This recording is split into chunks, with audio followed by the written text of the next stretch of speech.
Friends, welcome back to my channel. So today we're going to be dyeing a synthetic wig. I don't know how that is going to work, but I'm going to try it. I got this hair from Amazon 3 weeks ago, and since it's synthetic, I was like, why don't I try to see if I could change the color of this hair? And the hair wasn't even expensive. I'm going to confirm the price, and then I'll leave everything down my description box. So this is how the packaging of the hair came. This is it. It says Keyless hair.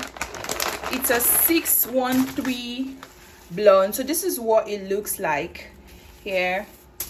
So I'll just take this out, and then also it had this like inside, I think, to secure it. I don't know.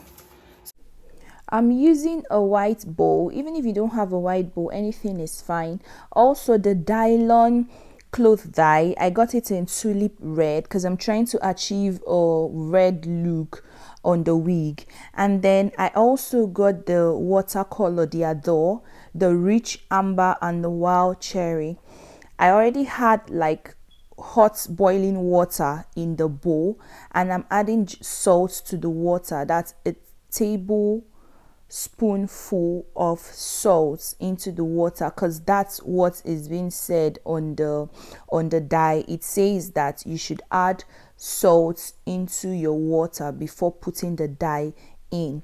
So I'm just pouring the dye into the bowl, and then I'm going to give it a good stir out. So the next thing is just you have to do a test strand first. So you just dip the tip of the wig into the water, and when I did that and brought it out, I saw that the color was actually just draining out. The hair wasn't picking on the color. So at that point I was like, hey, this is going to be a failed attempt. I kept trying to dip it and dip it and dip it, still it wasn't working, and I had to go in to add one of the watercolor dye into the water. I was thinking, okay, probably if I do this, it is going to help the hair to actually pick on the colors. So when I put the dye, I gave it a good stir, and then I just merged the whole hair into the water, and I just kept doing this. So at this point, when I saw that it wasn't working, I had to go ahead to add more watercolor dye to it, and I found out that it wasn't still picking on the color. I had to add more. I just kept adding and adding. Then when I add, I stir, and I left this for about an hour. Yeah, I just immersed the water for an hour. So after 1 hour, this was what it was looking like. It wasn't working at all.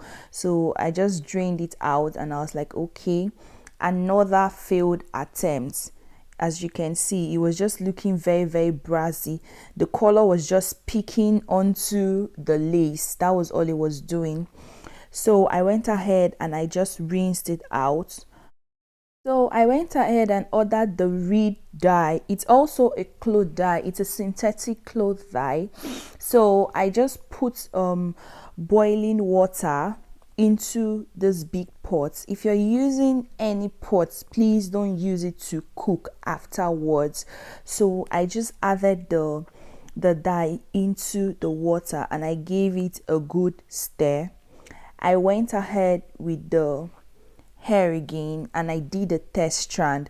I found out that immediately I merged the tips into the water, it was actually picking on the color. I got excited and I was like, okay, wow, this would not be a failed attempt. I just merged the whole hair into the pot, but at this point, make sure your burner is really not at the highest. Let it be at the lowest, just to keep the water hot. So I just left this for I think 5 minutes, and then I took it out and washed it. if you're doing this, please make sure you use your gloves. If not, you're going to end up messing your whole fingers. And I had to wash this in my kitchen sink because this way it's not going to stain the sink. If I washed it in my bathroom sink, I just knew that it's going to be a total mess there. So I went ahead and I rinsed the whole dye out until I saw a clear water. I had to add my silicone mix to the hair and I left it for 10 minutes, then I rinsed it out. Doing this really helped revive the hair. I can't breathe.